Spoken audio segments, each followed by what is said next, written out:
बच्चों पिछली बार आपने बोला था कि सर हमें एक्चुअली हम इलेक्ट्रोस्टैटिक्स तो पढ़ रहे हैं लेकिन हमको एक चार्ज की एक्चुअल डेफिनेशन नहीं पता है व्हाट एक्चुअली चार्ज इज। तो आज हम इसके बारे में कुछ मैं बोलूंगा आपको एक्चुअली चार्ज है क्या। तो चार्ज को हम ऐसे डिफाइन करेंगे कि charge is an intrinsic property. क्या बेटा? Charge is an intrinsic property associated with some particles. Intrinsic property associated with some particles when they are born. When they are born. यहाँ मैं थोड़ा सा metaphorically कहता हूँ when they are born because they are born from pure energy. For example, ये हमारी gamma ray है, high energy photon है।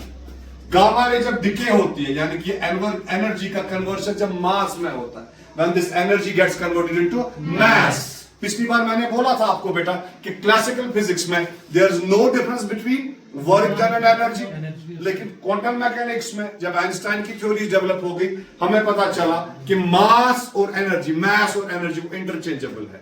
मास can be converted into energy and energy can be converted into so उसी एक चीज की यहां पर हम देखते हैं high energy high frequency photon है गामा रे। ये जब बेटा डिके होती है हमको क्या मिलता है? Electron plus positron, electron plus. इसको पेयर प्रोडक्शन कहते हैं। क्या कहते हैं? हमने इस चीज को मैं यहां पर क्यों ले आया? कहनी जो बात है, the moment electron is born out of this pure energy the charge is all together with it, automatically with it. That's why I called it an intrinsic property. Positron जब क्रिएट हो गया out of this pure energy charge इसके साथ था, intrinsic property. और हमारे पास ऐसा कोई मैकेनिज्म नहीं है जिससे इलेक्ट्रॉन तो रहे लेकिन मैं किसी तरह इसका चार्ज छीन लूं। It's not possible. हमारे पास कोई ऐसा मैकेनिज्म नहीं। प्रोटॉन तो रहे लेकिन इसका मैं चार्ज छीन लूं। दूसरी बात जो हमने देखी, charge upon electron is exactly equal to charge upon proton. Both are having charge equal to 1.6 into 10 raised power minus 19 coulomb. ये इक्वालिटी भी, इस इक्वालिटी ने भी फिजिसिस्टों की कभी कभी आप समझो नींद हराम की। Enrico Fermi, an Italian physicist, he thought over it. Why is charge of an electron exactly equal to that of a proton? अभी भी एक open question है in theoretical physics. Why is it like that? तो charge is an intrinsic property. It's automatically with the particles when they are born out of pure energy. ठीक है? आपका ऐसा कोई मैकेनिज्म नहीं है कि आप चार्ज किसी पार्टिकल से छीन लो। दूसरी बात बेटा, इन चार्जेस की वजह से इलेक्ट्रिकल फोर्सेस एक्सर्ट होते हैं। आपको पता है दो टाइप्स ऑफ चार्जेस है। बेंजामिन फ्रैंकलिन ने एक का नाम पॉजिटिव रखा था, दूसरे का नेगेटिव। नोमेनक्लेचर पे मत जाओ, हो सकता है उसने 1 2 रखा होता तो हम आज इलेक्ट्रॉन के चार्ज को 1, प्रोटॉन के चार्ज को b या xy कहते हैं। Like that historically xy positive negative we still carry those labels. अब सवाल यह है, these forces electrical forces like gravitational forces follow the rule of inverse square law. Follow the rule of inverse square. But electrical forces are billion times stronger than gravitational force. It's a very strong and a long range force. The force exerted by these charged particles. इस charge की वजह से जो force create होता है, जो exert होता है। देखो बेटा, आप दो बच्चे हो अभी, you don't feel this force even though you are still close. आप एटम्स के बने हो, एटम्स इंटर्न चार्ज्ड पार्टिकल्स का बना है, प्रोटॉन्स, इलेक्ट्रॉन्स का, forget about neutrons, they are neutral, लेकिन still you don't feel electric force. Why? Because there is a fine, super fine balance of positive and negative charge in our bodies. मतलब जितना आपकी body में positive charge है उतना ही negative है। You are totally behaving like a neutral entity. लेकिन एक theoretical experiment बोला, अगर आप रिचर्ड फाइनमैन की the Feynman lectures of physics volume 2 पढ़ोगे तो उसमें वो एक थ्योरेटिकल एक्सपेरिमेंट की बात कर रहा है।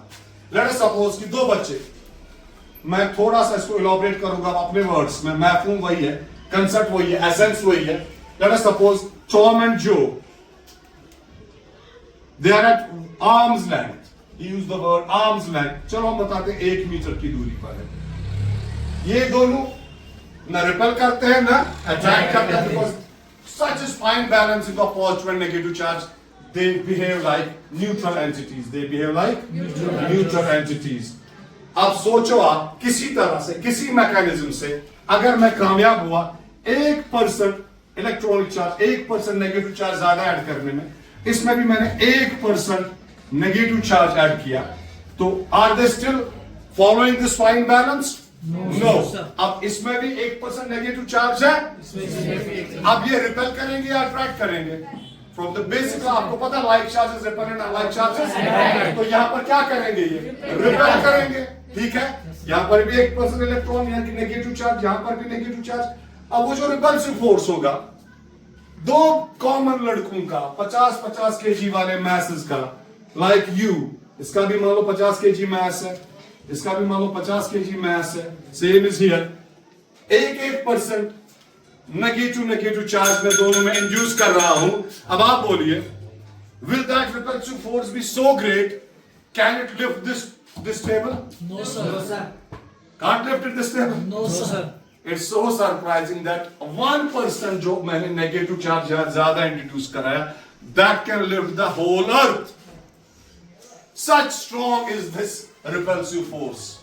अब आप खुद सोचो बेटा कि हम ये देख रहे हैं दो एडजेसेंट बिल्डिंग्स, इनमें सच फाइन ट्यूनिंग ऑफ चार्ज है कि they don't repel or attract each other. अगर मामूली सा इम्बैलेंस होगा, इनका रिपल्सिव फोर्स इतना स्ट्रांग होगा कि अर्थ के टुकड़े टुकड़े हो जाएंगे।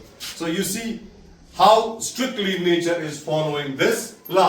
Secondly, the atoms in our body they are hold tightly by these electrical forces. ठीक है बेटा, व्हाई डू एटम्स रिएक्ट? और जो केमिकल रिएक्शंस होती है वो भी किसका नतीजा है? These electric forces. Is that clear? Thank you very much.